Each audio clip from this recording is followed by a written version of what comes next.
오늘 하나님께서 우리에게 주실 말씀은 요한복음입니다. 요한복음 19장 23절로 37절의 말씀입니다. 군인들이 예수를 십자가에 못 박고 그의 옷을 취하여 네 깃에 나눠 각각 한 깃씩 얻고 속옷도 취하니 이 속옷은 호지 아니하고 위에서부터 통으로 짠 것이라. 군인들이 서로 말하되 이것을 찢지 말고 누가 얻나 제비 뽑자 하니 이는 성경에 그들이 내 옷을 나누고 내 옷을 제비 뽑나이다 한 것을 응하게 하려 함이러라. 군인들은 이런 일을 하고 예수의 십자가 곁에는 그 어머니와 이모와 글로바의 아내 마리아와 막달라 마리아가 섰는지라. 예수께서 자기의 어머니와 사랑하시는 제자가 곁에 서 있는 것을 보시고 자기 어머니께 말씀하시되 여자여 보소서 아들이니이다 하시고 또 그 제자에게 이르시되 보라 내 어머니라 하신대 그때부터 그 제자가 자기 집에 모시니라. 그 후에 예수께서 모든 일이 이미 이루어진 줄 아시고 성경을 응하게 하려 하사 이르시되 내가 목마르다 하시니 거기 신 포도주가 가득히 담긴 그릇이 있는지라. 사람들이 신 포도주를 적신 해면을 우슬초에 메어 예수의 입에 대니 예수께서 신 포도주를 받으신 후에 이르시되 다 이루었다 하시고 머리를 숙이니 영혼이 떠나가시니라.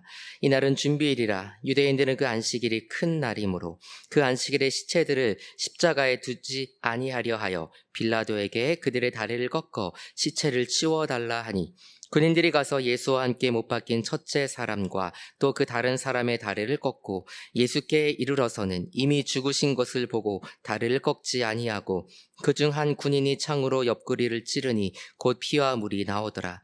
이를 본 자가 증언하였으니 그 증언이 참이라. 그가 자기의 말하는 것이 참인 줄 알고 너희로 믿게 하려 함이니라. 이 일이 일어난 것은 그 뼈가 하나도 꺾이지 아니하리라 한 성경을 응하게 하려 함이라. 또 다른 성경에 그들이 그 찌른 자를 보리라 하였느니라. 아멘. 저는 오늘 설교의 제목을 이렇게 붙여봤습니다. 거기 너 있었는가? 그때에. 찬송가의 그 구절에서 따와봤습니다. 만일 누군가가 여러분들에게 도화지 한 장을 주면서 십자가 사건을 한번 그려보세요 라고 한다면 여러분들께서는 어떤 그림을 그리실 것 같습니까? 아마도 거의 모든 분들이 십자가에 달리신 예수님을 그리시지 않을까 이렇게 생각합니다. 그런데 프랑스 화가 띠소라는 분은 이런 작품을 남겼습니다. 이 그림의 제목은 우리의 구원자는 십자가 위에서 무엇을 보았는가입니다. 그런데 이 그림을 보시면 십자가와 예수님이 보이지 않습니다. 다만 대못이 박힌 예수님의 그 발끝이 그림 바닥 중앙에 살짝 보일 뿐입니다. 띠소는 십자가에 달리신 그 예수님의 시선으로 십자가 사건을 보게 합니다. 그림 속에 등장하는 인물들은 모두 십자가에 달리신 예수님을 응시하고 있습니다. 그러나 동시에 이 그림 속의 사람들은 이 그림을 마주하고 있는 우리들을 보고 있습니다. 그리고는 마치 이렇게 묻는 것 같습니다. 예수님이 십자가에 달리실 때 당신은 어디에 있었습니까? 예수님이 아니라 바로 당신이 십자가에 달려야 하는 것 아닙니까? 마치 이렇게 되묻는 것과 같은 느낌을 받습니다. 오늘 보면 요한복음 19장의 말씀을 보시면 십자가 주위에 모인 네 부류의, 네 종류의 사람들이 있음을 알게 됩니다. 이 네 그룹의 사람들은요, 예수님의 십자가에 대한 각기 다른 반응을 보였습니다. 우리가 십자가 아래에서 만나게 되는 첫 번째 그룹의 사람들은 바로 로마 군인들입니다. 그들의 반응은 무관심이었습니다. 요한복음 19장 23절로 24절입니다. 군인들이 예수를 십자가에 못 박고 그의 옷을 취하여 네 깃에 나눠 각각 한 깃씩 얻고 속옷도 취하니 이 속옷은 호지 아니하고 위에서부터 통으로 짠 것이라. 군인들이 서로 말하되 이것을 찢지 말고 누가 얻나 제비 뽑자 하니 이는 성경에 그들이 내 옷을 나누고 내 옷을 제비 뽑나이다 한 것을 응하게 하려 함이러라. 군인들은 이런 일을 하고 이 로마 군인들은요, 예수님께서 걸치고 계셨던 옷들을 완전히 다 벗겼습니다. 여기서 말하는 옷은 이런 겉옷뿐만 아니라 속옷, 또 샌들, 몸에 걸치고 있는 모든 것들을 옷이라고 불렀는데, 그 모든 것들을 다 벗긴 후에 로마 군인들은 예수님의 옷을 하나씩 나누어 가졌습니다. 특별히 예수님의 속옷을 나누어 가질 때에는 제비를 뽑기까지 했습니다. 그때 당시에 사형을 집행할 때에 이 사형을 집행하는 사람들이 속옷을 이렇게 옷을 하나씩 나누어 가지는 것은 풍습이었다고 합니다. 여느 때와 다름없이 아무런 감정이나 생각 없이 이 로마 군인들은 자신들이 해야 할 일을 담담히 수행하고 있었습니다. 지금 십자가형을 당하고 있는 분이 누구이신지, 왜 이분은 굳이 십자가형을 당하실 수밖에 없는지 로마 군인들은 전혀 관심을 갖지 않았습니다. 오늘날에도 많은 사람들이 로마 군인들처럼 살아가고 있습니다. 많은 사람들이 복음에 대해 전혀 관심조차도 없습니다. 그저 묵묵히 자신에게 주어진 일을 열심히 하면서 자신과 자신의 가족을 위해 살아갈 뿐입니다. 두 번째, 우리가 십자가 아래에서 만나게 되는 두 번째 그룹의 사람들은 유대 종교 지도자들 그리고 유대 군중들입니다. 그들의 반응은 거절이었습니다. 요한복음 19장 19절로 22절 같이 읽겠습니다. 시작. 빌라도가 배를 써서 십자가 위에 붙이니 나사렛 예수 유대인의 왕이라 기록되었더라. 예수께서 못 박히신 곳이 성에서 가까운 고로 많은 유대인이 이 패를 읽는데 히브리와 로마와 헬라말로 기록되었더라. 유대인의 대제사장들이 빌라도에게 이르되 유대인의 왕이라 쓰지 말고 자칭 유대인의 왕이라 쓰라 하니 빌라도가 대답하되 내가 쓸 것을 썼다 하니라. 19절로 20절 말씀을 보시면 빌라도는 그 예수님의 죄패에 이렇게 썼습니다. 나사렛 예수 유대인의 왕. 이 죄패는요, 히브리어와 라틴어와 헬라어 3개 국어로 기록되었습니다. 이 유월절을 지키기 위해 로마 제국 전역에서 예루살렘으로 모여든 이 디아스포라 유대인들을 위해 빌라도는 이 3개 국어로 죄패를 만들었습니다. 빌라도는 전혀 의도하지 않았겠지만 나사렛 예수 유대인의 왕이라 쓰인 이 죄패는요, 예수 그리스도께서 유대인의 왕이 되실 뿐만 아니라 모든 나라와 민족과 백성들의 메시아가 되심을 만방에 선포하는 결과를 낳았습니다. 그런데 이와 같은 빌라도의 결정을 못마땅하게 여긴 이들이 있었습니다. 바로 유대 종교 지도자들이었습니다. 그들은 빌라도에게 찾아가서 나사렛 예수 유대인의 왕이 아니라 나사렛 예수 자칭 유대인의 왕 이렇게 고쳐 쓰라고 요구했습니다. 물론 빌라도는 그들의 청을 단호히 거절했습니다. 빌라도가 대답하되 내가 쓸 것을 썼다 하니라. 유대 종교 지도자들 그리고 그들의 선동에 넘어갔던 다수의 유대 군중들은 거절이라는 반응을 보였습니다. 그들은 예수 그리스도께서 하나님의 아들이시고 하나님의 보내신 메시아 온 세상의 구주라는 이 진리를 거부했습니다. 온전한 제물을 하나님께 드리게 한다는 명목으로 성전에서 폭리를 취하고 일부러 사람들이 많이 모이는 곳에 가서 기도를 하고 남들에게 보이도록 슬픈 기색을 하면서 금식을 하는 등등 이러한 종교 지도자들의 위선을 지적하신 예수님이 그들 눈에 곱게 보일 리 만무했습니다. 그래서 그들이 선택한 쉬운 해결책은 예수님을 십자가에 못 박는 것이었습니다. 유대 종교 지도자들 그리고 그들의 선동에 넘어갔던 다수의 유대 군중들은 이들은 어느 정도 종교적인 사람들이었습니다. 나름대로의 신앙적인 열심도 가지고 있었고, 나름대로의 성경 지식도 갖고 있었고, 메시아를 고대하는 이 종말론적인 신앙을 소유한 사람들이었습니다. 그러나 예수님에 대한 그들의 반응은 거절이었습니다. 고린도전서 1장 18절로 24절에 이런 말씀이 있습니다. 십자가의 도가 멸망하는 자들에게는 미련한 것이요 구원을 받는 우리에게는 하나님의 능력이라.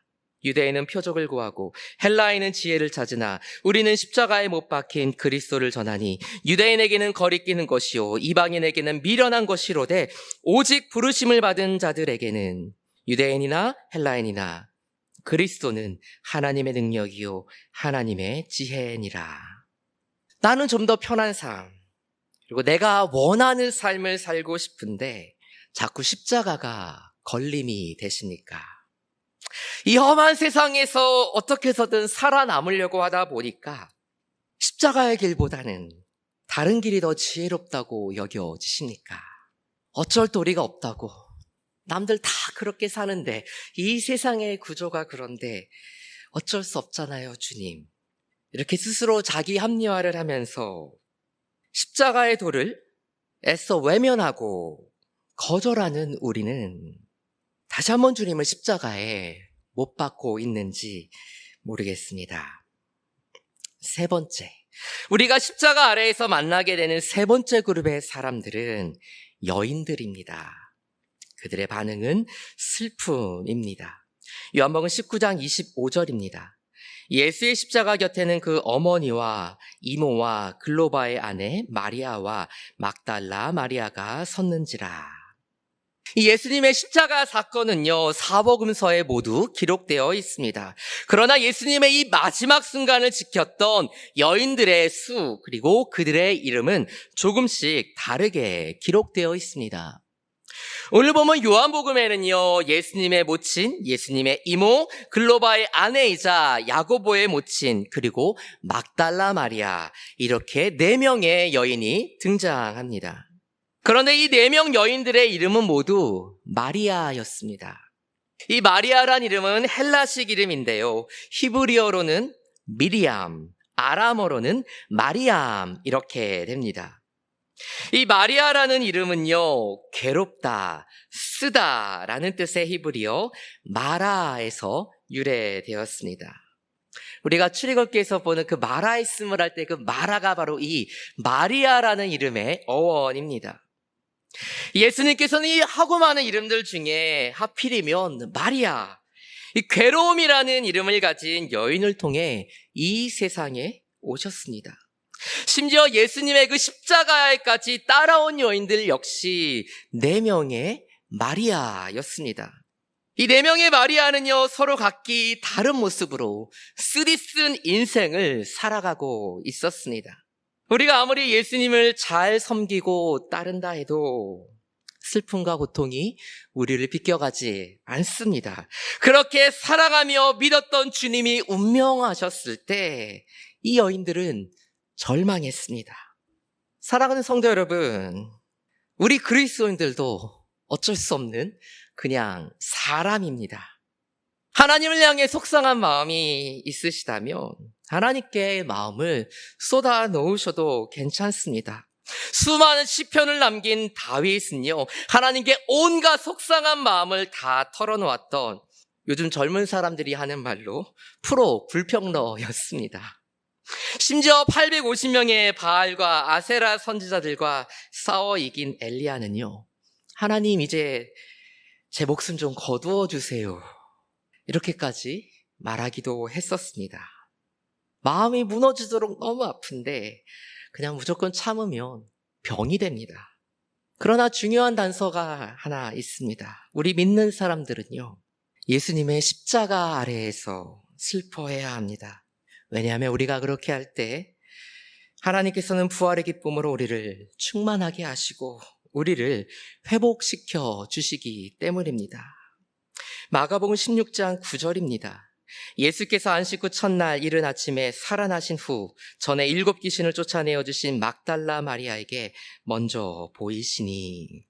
이 예수님의 십자가 아래에서 슬퍼하던 바로 그 막달라 마리아는 예수님의 부활을 가장 먼저 목격하는 복된 사람이 되었습니다. 예수님의 부활을 목격한 그녀의 인생은 마라, 이 비탄의 인생에서 나오미, 기쁨의 인생으로 역전되었습니다. 이제 마지막 네 번째입니다. 우리가 십자가 아래에서 만나게 되는 네 번째 부류는 한 개인입니다. 바로 예수님이 사랑하신 제자 요한입니다. 그의 반응은 믿음이었습니다. 요한복음 19장 26절로 27절입니다. 예수께서 자기의 어머니와 사랑하시는 제자가 곁에 서 있는 것을 보시고 자기 어머니께 말씀하시되 여자여 보소서 아들이니이다 하시고 또 그 제자에게 이르시되 보라 내 어머니라 하신대 그때부터 그 제자가 자기 집에 모시니라. 예수님의 제자들 중에 끝까지 예수님의 곁을 지킨 사람은 요한이 유일합니다. 그가 왜 그렇게 할 수 있었는지에 대해 성경은 침묵하고 있습니다. 요한이 정말 예수님은 하나님의 아들이라고 믿었는지, 예수님께서 장사되신 3일 후에 정말 부활하실 것이라고 믿고 있었는지 우리로서는 알 길이 없습니다. 다만 요한은 끝까지 자신의 사명을 감당하고자 했음은 분명합니다. 지금 당장 자신의 눈에 보이는 현실은 반대로 말하고 있었지만 하나님께서 있으라 하신 곳 사명의 자리를 끝까지 지키는 것이 곧 믿음입니다. 놀라운 기적을 일으키는 그 큰 믿음이 우리에게 있다면 얼마나 좋을까요? 그러나 하나님께서 부르시고 세우신 그 자리를 지켜낼 때 믿음의 역사는 일어납니다. 믿음의 역사는 나로부터 시작되지 않습니다. 믿음의 역사는 오로지 하나님으로부터만 시작됩니다. 그러나 하나님의 믿음의 역사는요, 믿음의 사람들을 통해 역사해 왔습니다. 하나님께서 부르시고 세우신 그곳을 끝까지 지켜낼 때 하나님께서 역사하십니다. 이제 결론의 말씀을 드립니다. 요한복음 19장 30절입니다. 같이 읽겠습니다. 시작. 예수께서 신 포도주를 받으신 후에 이르시되 다 이루었다 하시고 머리를 숙이니 영혼이 떠나가시니라. 여기서 떠나가시다에 해당하는 헬라어 단어는 내놓다, 포기하다라는 의미의 능동태입니다. 그래서 대부분의 영어 성경들은 이 떠나가시다라는 말을 give up, gave up 이렇게 번역했습니다. 겉으로 보기에 예수님의 죽음은 분명 수동태였습니다. 그러나 우리 주님께서는 기꺼이 스스로 당신의 목숨을 많은 사람들의 대속물로 내어주셨습니다. 하나님과 우리와의 관계를 화목하게 하시고 우리에게 영원한 생명을 회복시켜 주시기 위해 예수님께서는 철저한 죽음을 스스로 감당해 내셨습니다. 이러한 주님의 무한한 사랑, 십자가의 은총 앞에 네 그룹의 사람들이 모여 있었습니다. 로마 병정처럼 예수님에 대해 무관심한 사람, 유대 종교 지도자들과 군중들처럼 예수님을 거절한 사람, 예수님의 십자가 아래에서 슬피 울며 통곡할 수밖에 없는 사람, 그리고 믿음으로 끝까지 그 부르심의 자리를 지킨 사람. 이 예수님의 십자가 주변에 모인 이 네 그룹의 사람들은요, 오늘도 여전히 교회 안과 교회 밖에 공존하고 있습니다. 교회 안에 들어와 있다고 해서 모든 사람들이 다 요한과 같은 믿음의 사람이라고 단정할 수 없습니다. 사랑하는 성도 여러분, 지금 여러분들이 서 계신 자리는 어디입니까? 그리고 지금 이 순간부터 여러분께서는 어느 자리에 서시겠습니까?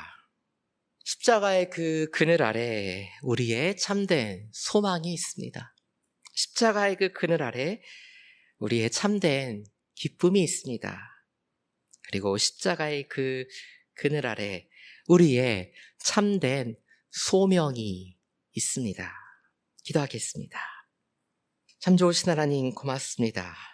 주님, 우리를 다시 한번 그 십자가의 그 그늘 아래로 불러주시고 십자가에 계신 주님께서 우리를 바라보시는 그 시선으로 우리 자신들을 바라볼 수 있도록 다시 한번 귀한 주님의 말씀을 통해 우리의 영혼을 깨우쳐 주시고 우리의 마음과 생각을 다시 한번 주님 앞에서 돌아보게 해주셔서 참 감사드립니다. 하나님, 십자가가 실패가 아님에도 불구하고, 십자가가 수치스러운 것이 아님에도 불구하고, 십자가가 무능의 상징이 아님에도 불구하고, 하나님 좀 더 편하기 위해, 그리고 좀 더 내가 원하는 삶을 살기 위해 십자가를 수치스럽게 여기고 십자가를 부인하고 거절하고 싶었던 저희들의 모습을 다시 한번 주님 앞에서 회개합니다.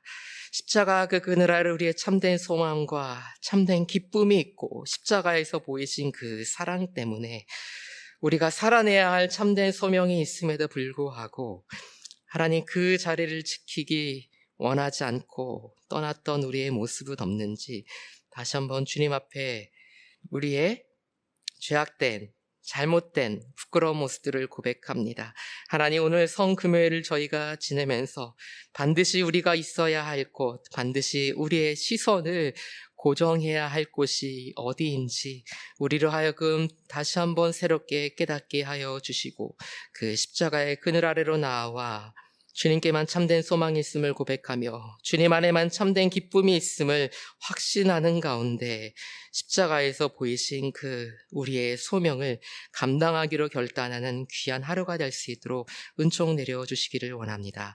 감사드리며 예수님의 이름으로 기도드립니다. 아멘.